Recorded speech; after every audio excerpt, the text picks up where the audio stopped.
There is a moment, quiet, almost invisible, when a person decides whether you are prey or predator. It doesn't happen in a boardroom. It doesn't happen during a negotiation. It happens the instant you open your mouth and say something you should have kept buried. Throughout history, the men and women who accumulated real power, the strategists, the monarchs, the quiet billionaires, the generals who never lost a war, shared one trait that had nothing to do with intelligence, charm, or luck. They understood that power is not built by what you show. It is built by what you conceal. Every piece of information you hand to another person is a weapon you have manufactured and placed, gift-wrapped into their hands. They may not use it today. They may not even know they'll use it. But one day, when it benefits them and costs you, they will. This is not paranoia. This is the oldest law of human interaction. The person who reveals less controls more. In the chapters ahead, you will learn 7 things that the powerful never expose. Not to friends, not to family, not even, at times, to themselves. Ignore these rules and you will spend your life explaining, justifying, and losing ground you didn't know you were giving away. Follow them and you will notice something strange begin to happen. People will start asking about you more than you ask about them. They will fill your silence with their own anxiety. They will hand you power simply because you never gave them a reason to take it from you. Let's begin. Somewhere in your life, someone convinced you that vulnerability is strength. That opening up, confessing your fears, showing your scars, will draw people closer and make them trust you. This is one of the most expensive lies you will ever believe. Vulnerability has its place, but that place is earned, tested, and rare. It is not the opening move. It is the reward you give to someone after years of proving they deserve it. Hand it out too early to too many people, and you are not building intimacy. You are building a map that shows exactly where to strike you when the moment calls for it. Think about how negotiations actually work. Think about how office politics actually work. Think about how a divorce, a business partnership gone wrong, or a friendship that turned into rivalry actually plays out.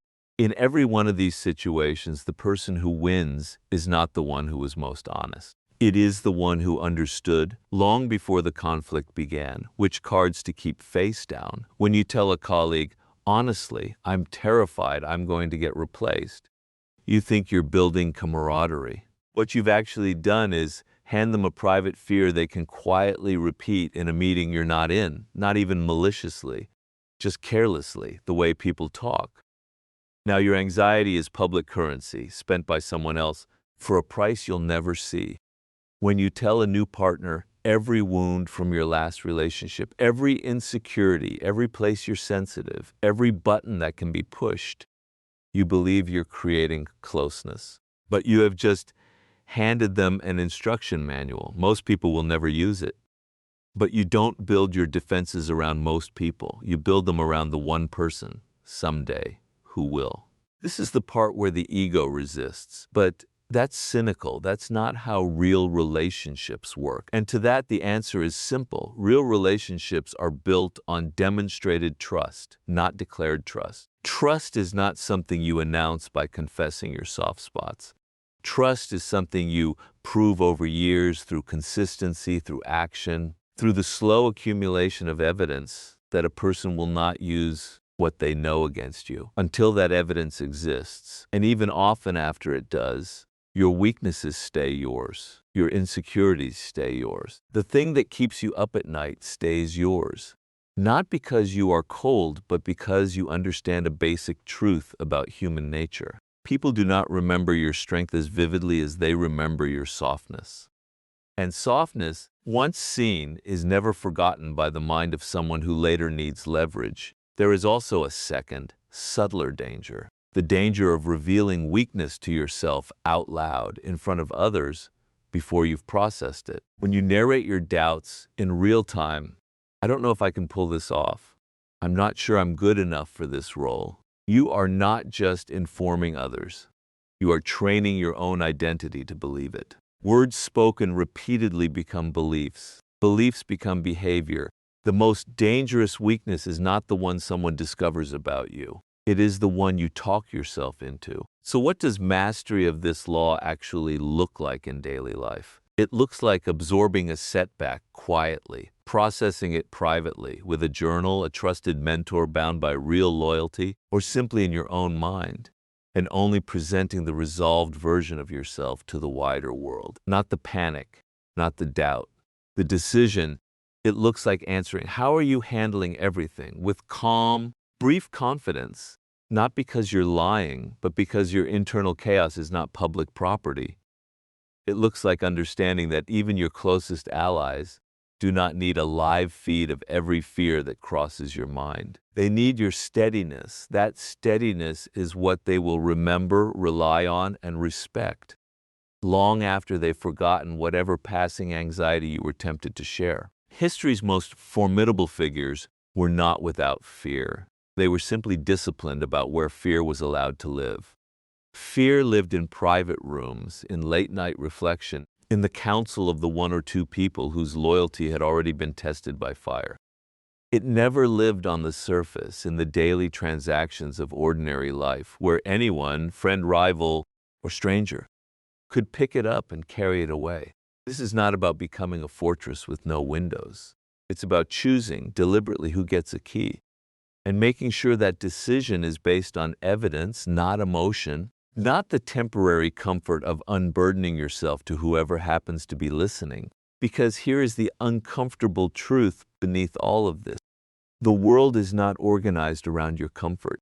It is organized around advantage.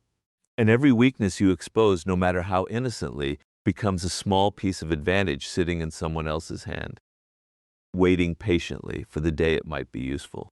Guard it. Not out of fear of others, but out of respect for what you are still building. There is a particular kind of person who announces every plan before it's finished. The new business idea, the plan to leave a job, the intention to end a relationship, the strategy to finally get ahead. They mistake talking about the future for building it. But intentions spoken too early do not manifest into reality. They manifest into resistance. The moment you reveal what you're truly aiming for, you invite three forces into motion, almost instantly, almost invisibly: competition, sabotage, and premature judgment. None of these forces care about your feelings. They simply respond to information the way water responds to a crack in a dam. They flow toward the opening you created. Consider competition first. The instant you tell colleagues you're aiming for a promotion, you have just told every person in that room exactly what to quietly maneuver against. You didn't announce a goal, you announced a target on your own back. People who were neutral toward your success become, without even fully realizing it, invested in seeing it delayed. Not because they're villains. Because self-interest is the default operating system of every human being, including the pleasant ones. Consider sabotage next. Not dramatic, cartoonish sabotage, but the quiet kind. A word dropped in the wrong meeting. A slight delay on a task they know you're depending on. An enthusiastic, "Oh, are you sure you're ready for that?" said in front of the very people whose opinion matters most. This is not always conscious cruelty. Often it is simple, unexamined self-preservation. But the outcome is identical either way. Your revealed intention becomes a target others quietly deflect, whether they mean to or not. And finally, premature judgment. Perhaps the most corrosive of the three. The moment people know your goal, they begin measuring your every move against it, long before you've had the chance to develop, adjust, or fail forward the way real growth demands. Every stumble becomes proof to them that you were all talk. Every pause becomes evidence you've given up. You are no longer allowed to evolve privately. You are now a spectacle being narrated by an audience who never agreed to root for you. This is why every serious strategist throughout history, in war, in business, in politics, operated by the same unspoken rule. Let your actions announce your intentions after the fact, never before. A plan spoken aloud before it's executed is a plan half defeated. A plan executed quietly, then revealed only through its results, is a plan that cannot be stopped, because by the time anyone understands what you were building, it already exists. Think about how this plays out practically.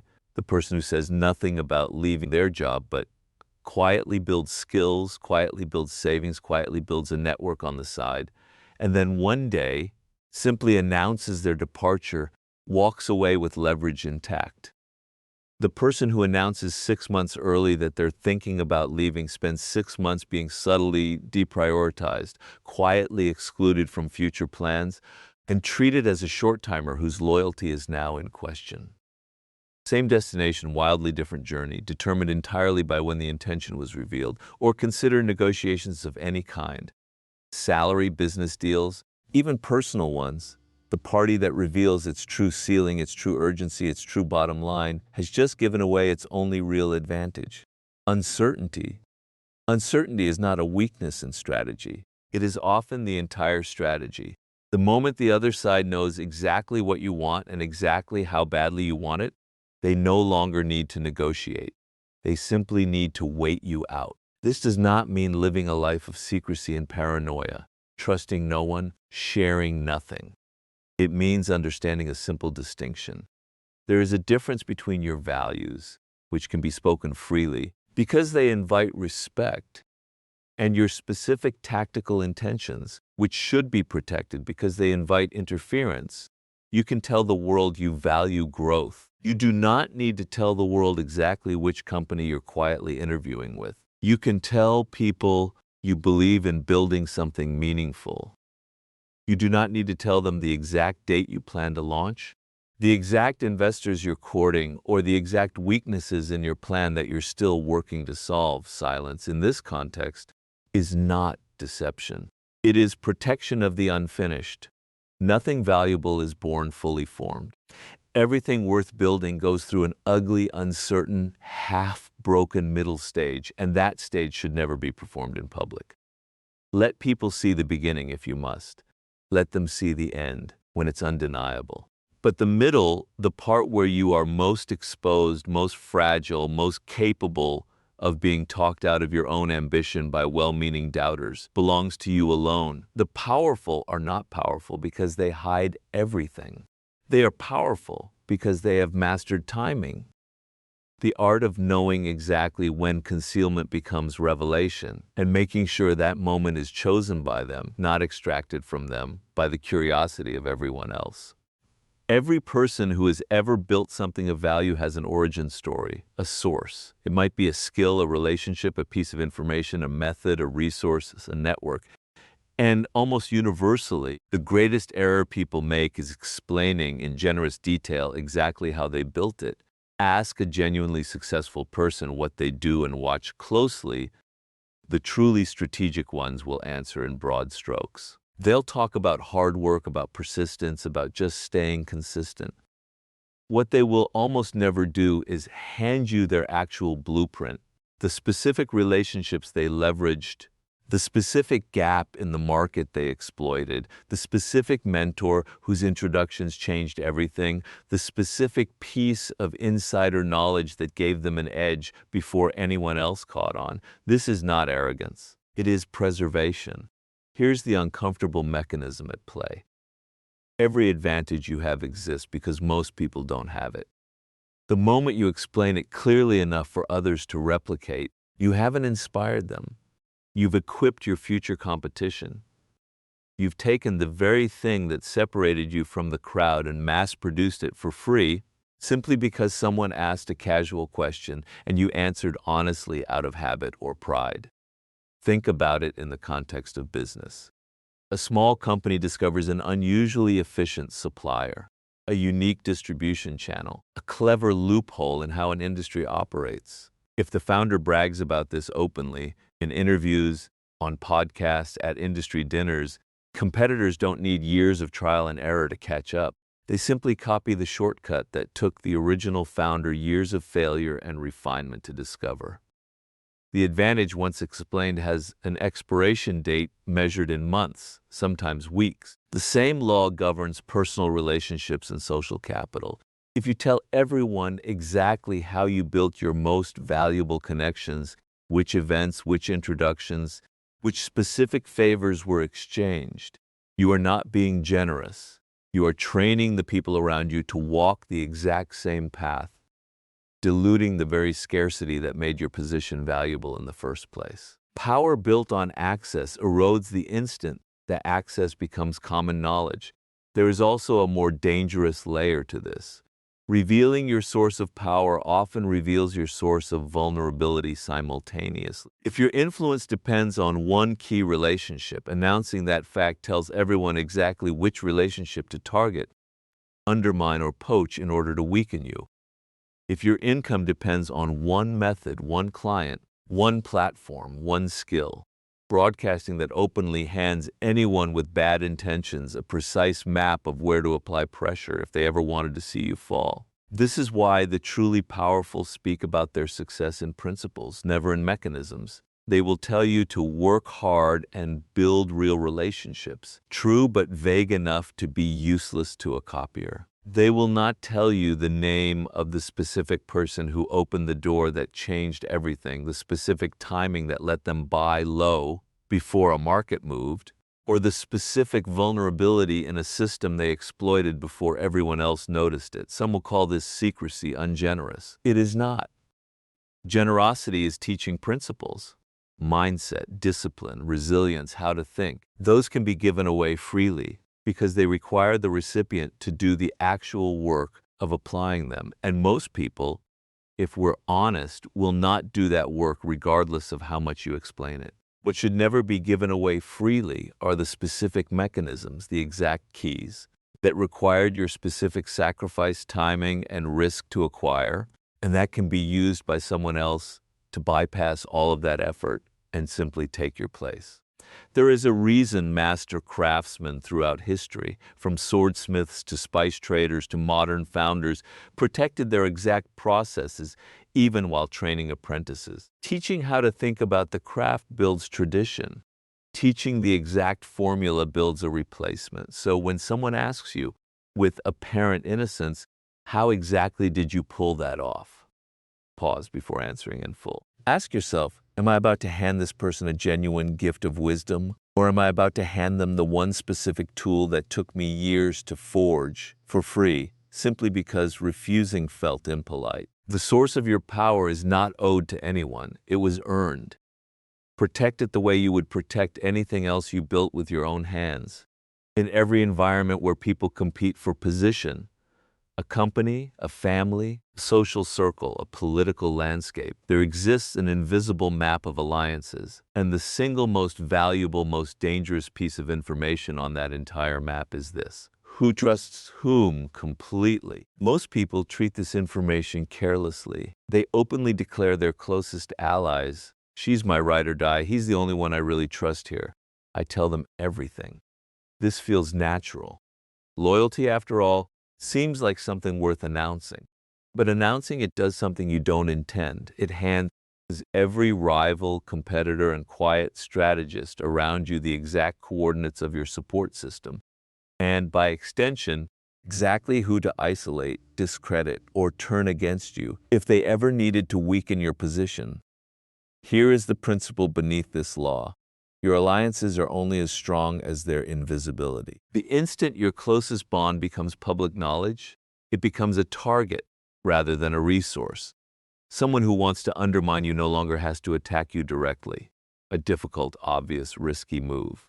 Instead, they can quietly work on the person you trust most, plant doubt, create distance, exploit a disagreement, or simply outmaneuver them in a way that removes your support without ever touching you. This plays out constantly in almost every arena of life.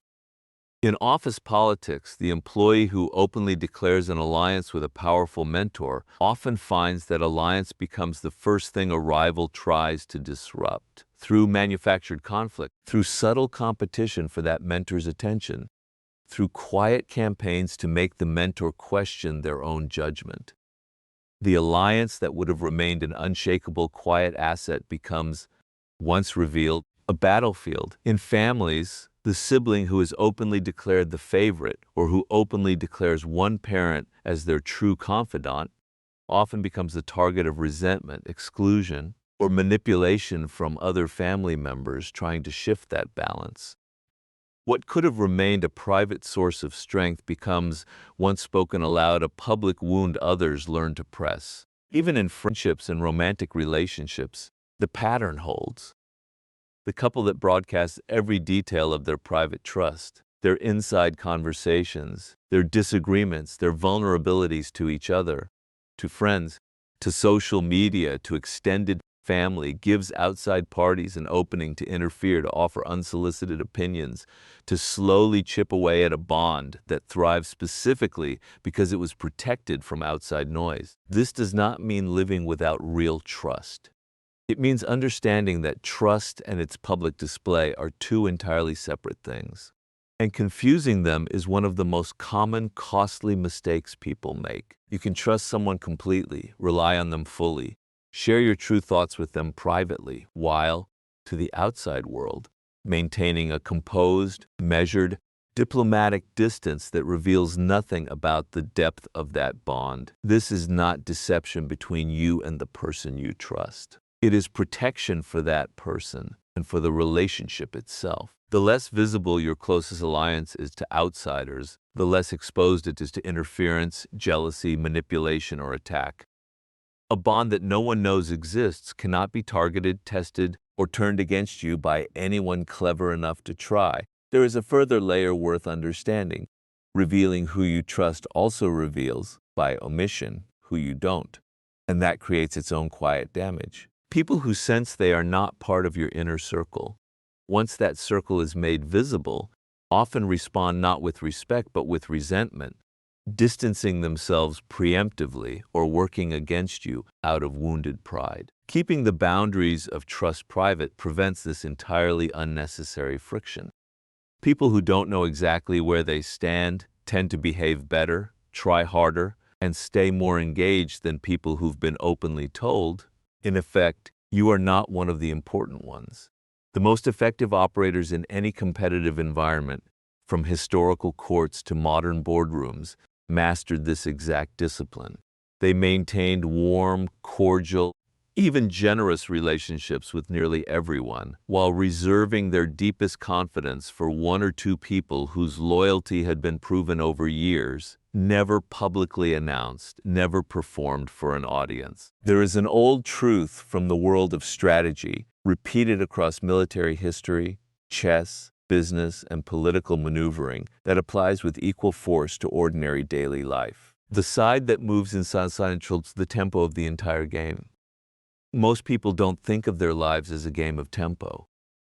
But every negotiation, every career decision, every conflict with a rival or difficult colleague, every subtle competition for position, all of it runs on tempo, on timing, on who acts and who merely reacts. And the person who reveals their next move before making it has, without realizing it, handed the tempo entirely to the other side. Think about what actually happens when you tell someone, a coworker, a friend, a rival, even a family member, exactly what you're planning to do next. You believe you're being transparent, perhaps even strategic, testing the waters, gauging reactions. But what you've actually done is give the other party something priceless, time to prepare a counter before you've even acted. If you tell a difficult colleague, I'm going to bring this issue up with our manager next week, you have just given them an entire week to build their own narrative first, to soften the manager's perception, to preemptively frame the situation in their favor, all before you've said a single word. Your honesty became their head start. If you tell a competitor, even casually, which market you're planning to enter next, which client you're planning to pursue, which strategy you're planning to deploy, you have handed them the one thing that would have taken them significant effort and risk to discover on their own, your direction.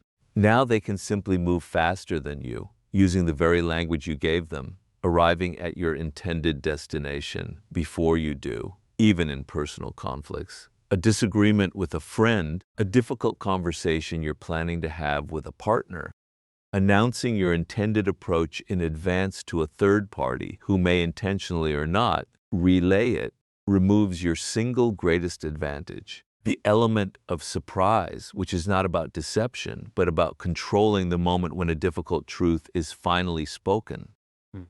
rather than having that moment stolen from you and delivered on someone else's terms. This is why every serious strategist throughout history operated by a simple, almost silent rule. Act, then explain, never explain, then act.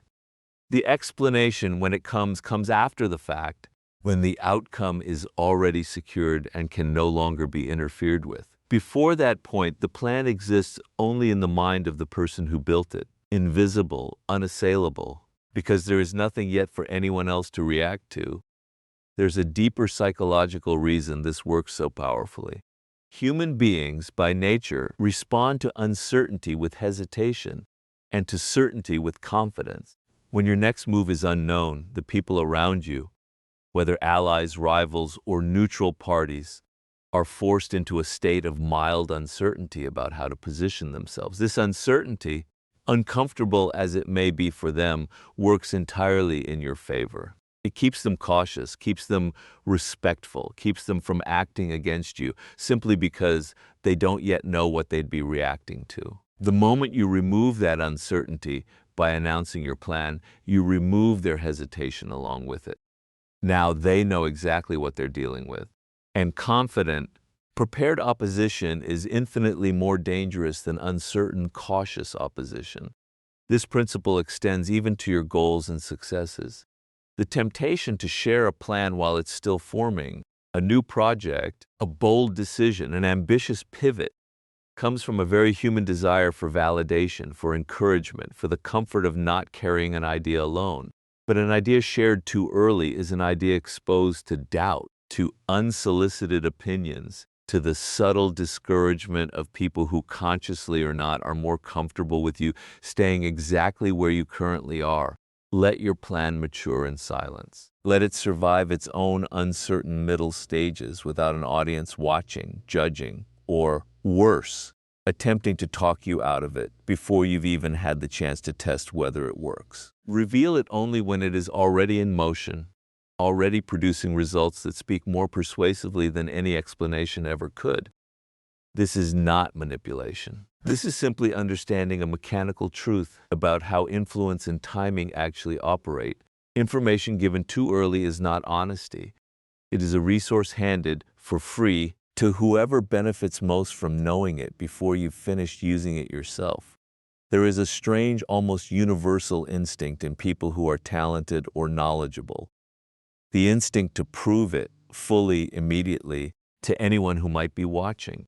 It feels good to demonstrate mastery. It feels validating to show exactly how much you know, exactly how capable you are. But this instinct, left unchecked, is one of the most quietly self-defeating habits a person can develop.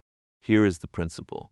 The moment people know the full extent of your capability, they stop being curious about you, and they start calculating how to use, limit, or replace you.